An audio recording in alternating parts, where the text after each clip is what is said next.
Michigan State University's new strategic plan articulates a shared vision for the university through the end of the decade. MSU Strategic Plan 2030, Empowering Excellence, Advancing Equity, and Expanding Impact, received the unanimous endorsement of the MSU Board of Trustees. MSU Strategic Plan 2030 identifies goals within 6 key themes: student success, staff and faculty success, discovery, creativity, and innovation for excellence and global impact, sustainable health, stewardship and sustainability, and diversity, equity, and inclusion. On this edition of MSU Today, we'll be focusing on the sustainable health theme of the plan with its executive sponsor, Executive Vice President for Health Sciences, Norman J. Beauchamp, Jr., M.D. Here's Michigan State University President Samuel L. Stanley, Jr., M.D. Hey, Russ, great to see you again and great to be with you. Sustainable health is a particularly important component of what we're doing at MSU in the strategic plan, and one in which we really have grown into. I'm not sure early on in the stage of MSU whether we could have adopted and tackled such a bold and ambitious plan, but I think some of the things that we've done recently, including our partnership with Henry Ford, I think impact the state of health across the state of Michigan. And I see that as incredibly important, as all of us have seen in the pandemic, the health disparities that took place there in terms of Southeast Michigan as well as rural Michigan have pointed out to us that we need to end those disparities. And I think Michigan State University can play a critical role in helping us do that. So between the number of students we graduate and the great work they do as MDs, DOs, and RNs, as well as the critical research work that's taking place now at multiple locations, obviously here in East Lansing, at the Medical Mile in Grand Rapids, at Flint, and all around the state, and soon in partnership with Henry Ford in Detroit area. All of these things I think are really going to change the course of health in Michigan State as a state. And I think, again, I'm excited about where we're going with this, and I look forward to this discussion. So Dr. Beauchamp, it's always a pleasure to welcome back to MSU Today your passion for hope, health, and healing for all. Welcome back. Thank you, Russ. It's so nice to be here. Well, when we talk about sustainable health, what do we mean? We talk about sustainable health, and you said it in the opening. It's this health, hope, and healing. The way I think about it is when I think about the land grant mission, right, I think of it in this way. All people have the ability and deserve the opportunity to improve the health and wellness of others. And all people deserve health and wellness. So it's really both sides of that when we think about sustainability of health.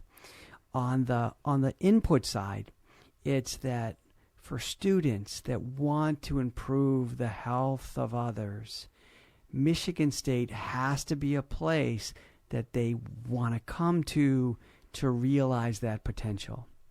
And that potential exists whether somebody is in communication arts talking about health, whether someone is in education, helping to teach about health, whether someone is in supply chain and business and trying to take out 1/3 of the waste that is in healthcare so it's more affordable, or it's the social worker or the nurse or the doctor. So this idea that as a land-grant institution, to be sustainable, we have to train the next generation of individuals who are going to bring health, hope, and healing to all.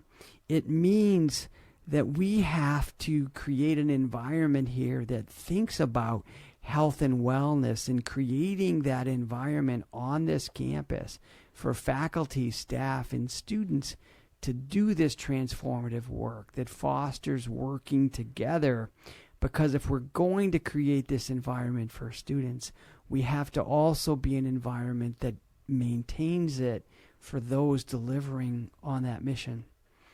And then the third part is then, what are the mechanisms to work with communities, to work with health system partners, to seek access to funding from those that believe in the vision of improving health? It's those ways of connecting and bringing people together in partnership that are a part of sustainable health. And so as you walk through the sustainable health pillar, it really is about that. It's about how do we enable those that want to improve the health and wellness of others, and then how do we actually accomplish that in a sustainable way, day after day, for generations to come. And building on what you just said, Norm, thinking about health education and pathways to careers in this critical area, what are we doing that's innovative and puts us in a leadership role? Some of the things that we've done in curriculum to date, the College of Human Medicine, for example, was the first medical school in the nation to do competency-based medical education.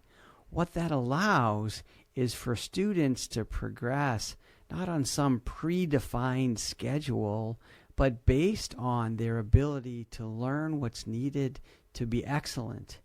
This in turn gives them the opportunity to spend additional time focusing on areas that will prepare them for their unique future. So competency-based education is unique to Michigan State. College of Osteopathic Medicine, they have a program that's called Street Medicine, where they send their students out to meet and be with those that are struggling the most, to really learn and understand those challenges and be a partner in connecting them to the right health resource. Because what we've come to realize, right, as clinicians, is so much of this is understanding the very unique and specific needs of the patients you serve. And there's no better way to do that than to learn about what their life is, what their challenges are in the context in which they live.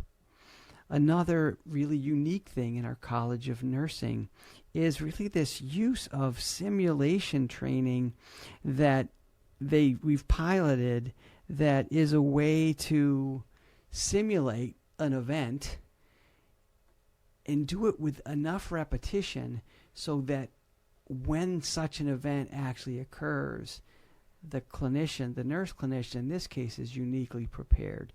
So, for example, cardiac events and this enhanced simulation. I think those are a few of the areas, but if I could touch on a few more, Russ, if you don't mind. One of the things we see in the state of Michigan is the county in which you're born can determine your likelihood of having a long and healthy life. And one of the reasons is this variability in the presence of clinicians in those communities. And we've created pathway programs that involve working with community college, then to up through local universities, and then to Michigan State undergrad, and then to the medical school. And after they complete the first couple of years of education, they then go back for their last years of medical school into those communities. What's unique about that, Russ, is it helps the student fall in love with the community and find the special ways in which they can contribute. And this is just one way that we really stand out as training students to serve all of the communities in Michigan by these community-based education approaches that we use. When we think about education at large in terms of health, the unique opportunities, and it's in one of the initiatives, is developing 50 new curricular pathways into health. And what's unique about Michigan State is its breadth of opportunities. So you take, for example, communication arts and sciences here at Michigan State. One of the things we see is that the incidence of cancer in rural Michigan is lower than urban Michigan, but the death rate is higher. Why is that? Well, part of it is that individuals in rural parts of Michigan, not all but some, they haven't taken up some of the screening and prevention that, if done, would allow earlier detection of cancer in ways that are treatable. Well, our College of Communication Arts and Sciences has gone out into the communities, and just by changing the way that you communicate the purpose of these screenings, for example, we've seen a 7 to 8% increase in the uptake of participation. The point of that is because we're an institution that has this expertise and interventions that improve health, it is the richest environment for a student who seeks to learn that. So it's the breadth, it's the focus in such a broad way that I think really positions us to meet that imperative called out in sustainable health. And how are we engaging multiple disciplines in the entire campus in a comprehensive approach to improving health and elevating care, education, and research activities? What are some more examples of collaboration? You've touched on some. You know, I'm a big believer in the principle of seek first to understand, seek first to bring value. And what's wonderful about MSU is it is truly collaborative in its construction. So just a few examples of these collaborations. I think if you look at the work in Flint and what advanced it, you saw expertise in health policy. You saw expertise in geography. You saw expertise in infectious disease, in communication, veterinary medicine, nursing, medicine, many different disciplines. And so when we think about how we came into a community, we started first with what are the challenges that the community is asking us to work with them to solve? And then we were able to mobilize expertise from across the university to solve that. For example, we created the Flint Registry.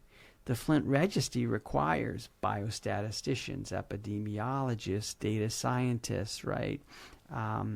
Clinicians working together, policymakers, right? Implementation science expertise, working together in a way that fostered trust, was able to determine how to collaborate so that you could register the young people in Flint, and then you could connect them to services. So it was a really wonderful example of collaboration.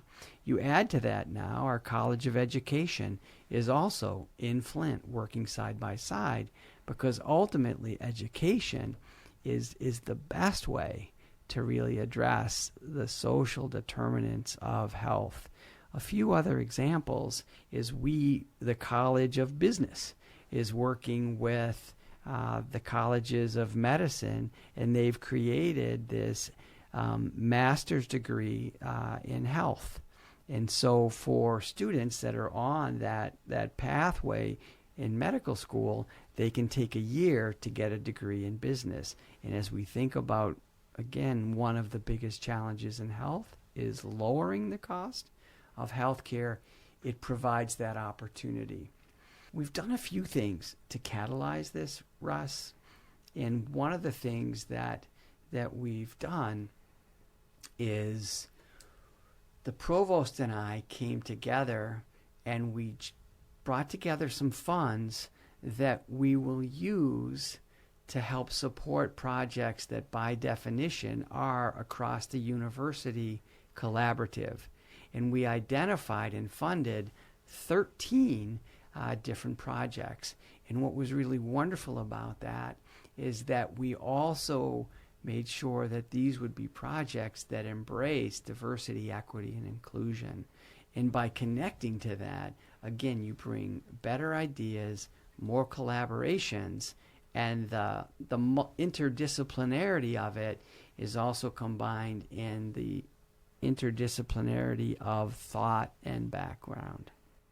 And that collaboration is key, isn't it, Norm? The MSU ethos is not to come down from the Ivy Tower and tell you how you're going to fix your problems. We really work with communities to find out what the problems are and what the solutions need to be, right? It's exactly that, Russ. And It's really an asset-based community approach. And what this means is really the assets, the strength in addressing any challenge exists in the community. Our job is to go out, learn from the community, and find out the ways they believe we can be helpful to them. That was really defining of the work that we did in Flint, and I believe that's why it was so successful, community-based. And our College of Social Sciences really is defined by that same approach with some of the work that they're doing in Southeast Michigan. And advancing equity is a critical focus of the strategic plan. How does this show up in the sustainable health theme, and why is it so important that MSU does this work? There is a aphorism, something that we take from one of the really inspirational speeches of Reverend Martin Luther King Jr., and it goes like this: of all forms of inequality, injustice in health is the most shocking and inhuman. Injustice in health is the most shocking and inhuman. And what that gets at is that the fact that the color of your skin determines your likelihood of survival from cancer, that it can determine the likelihood of your baby surviving, that it can affect by up to a decade the length of your life, is inhuman and not acceptable. And what we hold deeply is that those that can address a challenge need to accept that challenge as an imperative.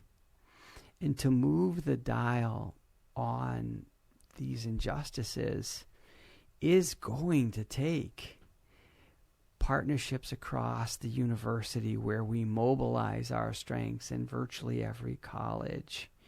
It's going to take the ability to connect with communities and really build on trust. And Michigan State is unique when you think about extension, for example. We've been in all 83 counties since the beginning of our existence.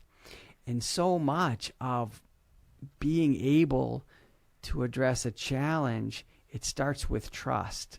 They won't care how much you know until they know how much you care.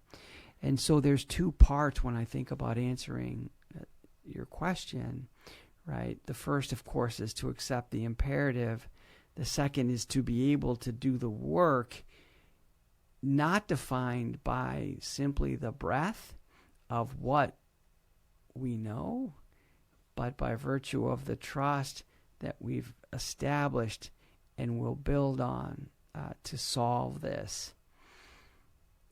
Maybe a nice example of this is if we think about cancer. I mentioned one example, this difference in rural, urban. What university would be better poised to really reach out to rural Michigan, offer advice, have it accepted, and then be able to evaluate, is it working? Well, it would be a university who's had this focus that has included rural Michigan.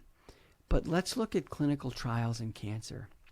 Right now, there's a huge deficiency in the access that people of color have to clinical trials in cancer. How does that manifest? What that means is when you are at the advanced stages of cancer and the existing therapies don't work, you want to turn to clinical trials. And yet, for many people, they don't have access, right? Secondly, if what you discover about cancer treatment is not involving all people, then what you discover won't be generalizable to them. So both in the immediate and in the future. So what is a huge focus for us is, in fact, cancer as one of the health disparities we'll go after. And this partnership that we form with Henry Ford now will allow us to have, unmatched potential scale to connect to all of the communities, both rural and urban, for our work in cancer and cancer disparities. And building on what you've been saying, Norm, Michigan State's approach to advancing health and excellence in health education has consistently focused on people, communities, partnerships, and innovative thinking. What will be the keys to tripling National Institutes of Health and Centers of Disease Control funding within 5 years? Will there be a critical new ingredient? Yes. One of the imperatives set forth maybe 5 or 6 years ago was to increase MSU's NIH funding. And the reason the NIH funding becomes a focus is because it is the largest funder of human health research in the United States. It also is a mechanism to fund the work of our scientists, to fund the work of our clinician scientists, as well as to create a rich opportunity for training for students.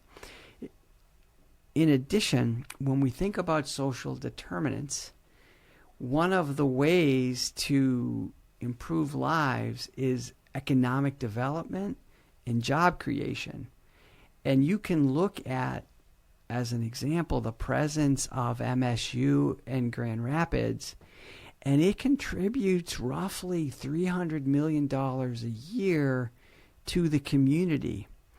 And a good part of that is because we created this ecosystem where, by connecting to a clinical partner, connecting to our education mission, we were then able to recruit top researchers in the areas of greatest challenge that we face as a nation: cancer, Alzheimer's, Parkinson's disease, autism, these areas. And by bringing people together in this ecosystem, we have been able to dramatically increase our NIH funding. And if you just look across the health colleges in the last 5 years, by really connecting this innovation cycle, clinical care, education, research, we've doubled our NIH funding. Now, as we then looked at how could we increase that, that was where we then said, what are additional partnerships we should form? So one of those partnerships, by bringing McLaren Hospital onto our campus, they've now invested dollars that are helping us recruit physician scientists, which then starts to connect to the strengths on the campus. One of the most significant things is this new partnership with Henry Ford, who have a tradition of over 100 years of being an academic health system. And they generate almost the same amount of NIH funding as Michigan State University, which is surprising. By virtue of this new 30-year agreement, all of their research and all of our research comes together. So that is going to create another doubling, which we'll see in the next 2 to 3 years. And they have close to 100 researchers now that are seeking appointments in our departments here at Michigan State. So it creates this scaling. Continuing on a little bit, if you don't mind, Russ, is if we think then about what's happened in Flint.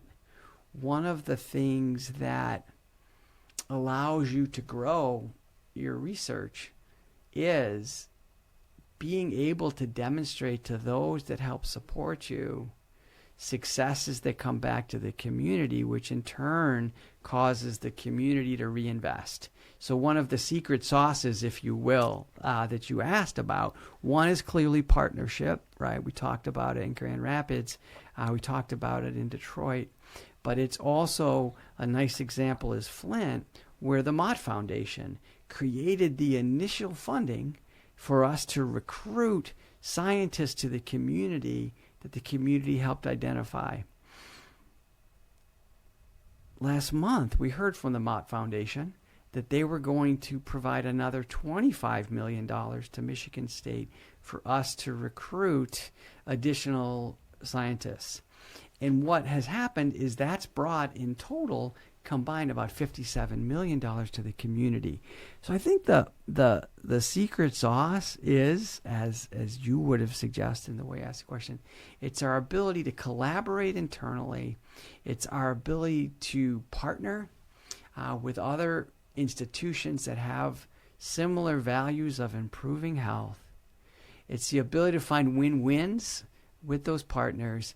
And then it's absolutely being focused on the needs of the community in a way that resonate with the community, and they, in turn, want to bring their resources into partnership. And Norm, the strategic plan is called MSU Strategic Plan 2030. What's the significance of 2030? For things that matter, there has to be a sense of urgency. Has to be a sense of urgency. And one of the things the president was clear is let's draw that line. Let's keep that in front of us. And so as we then mobilize on the strategic plan, this idea of let's create 50 new curricular pathways, we know the timeline by which we're going to have that done. We're identifying some areas of health disparities that we're going to go directly at. And by 2030, Norm Beauchamp and his role is going to be accountable that we got to that. So this sense of calling out what matters and then setting a time so people can rally around that expectation, I think is really, really critical. And Norm, not everywhere do health colleges collaborate like they do at MSU. What is it about the MSU ethos that allows for this important collaboration? I remember as we hastened the pace of forming collaborations, whether it was the work in Grand Rapids, here in Lansing, Flint, or Detroit. I had one of the deans come up and mention, they were, when they first came to MSU, they saw it almost as a positive that the work in the health colleges in terms of research, for example, or clinical care was somewhat smaller. They saw it as a positive because they came from an institution where the health colleges, if you will, they sucked all the oxygen out of the room. They were these large juggernauts that, huge clinical programs, huge education, huge research. And what I said to my colleague was, because we're building this together, we have the chance to do it different. We have the chance to not create moats, but bridges. And it's those bridges that we're calling out in the sustainable health pillar that will define us. And, this saying by Helen Keller, alone I can do so little, together we can do so much. That is truly how we feel in the health colleges here. And we can't be successful unless the outcome of this strategic plan is mobilizing the university. What about the innovation and the industry partners that's unique too? In the work that we do, we will discover new ways to treat disease. But if the only way to get access to those discoveries is to come to the site at Michigan State where that solution was found, we're not meeting the imperative we set, which is to bring care closer to people wherever they are. And one of the benefits of an innovation park where you recruit companies who by their design is to productize and bring solutions to people, you have that final step in discovery and health and hope and healing, which is to find the solutions and bring them to people. In my final comments, for this to be successful, what I'm proud of is, to the effort to date, it hasn't been a top-down effort. President Stanley, Venny, they've been very thoughtful about how do we hear from those that are advancing the mission about what our priorities should be. Similarly, the work in the DEI strategy again, it was hearing and listening and learning. And I think it aggregates in a way that has given us the strategic plan. But the really critical next step is, again, that engagement. And so the work that we're doing now in the sustainable health pillar is we're going to meet with the different units across Michigan State and just ask them, what work do they do that they see attaching to these pillars? And by so doing, we'll then be able to identify potential collaborations. But also, this is a way for the institution to prioritize and resource. So this will help us determine what are some of these really transformational efforts that the university needs to bring more resources to support this important work. On this edition of MSU Today, we've been talking about the sustainable health theme of MSU's Strategic Plan 2030, empowering excellence, advancing equity, and expanding impact, with the executive sponsor of the theme, Executive Vice President for Health Sciences, Norman J. Beauchamp, Jr., M.D. Read and learn more about MSU Strategic Plan 2030 at strategicplan.msu.edu. I'm Russ White for MSU Today.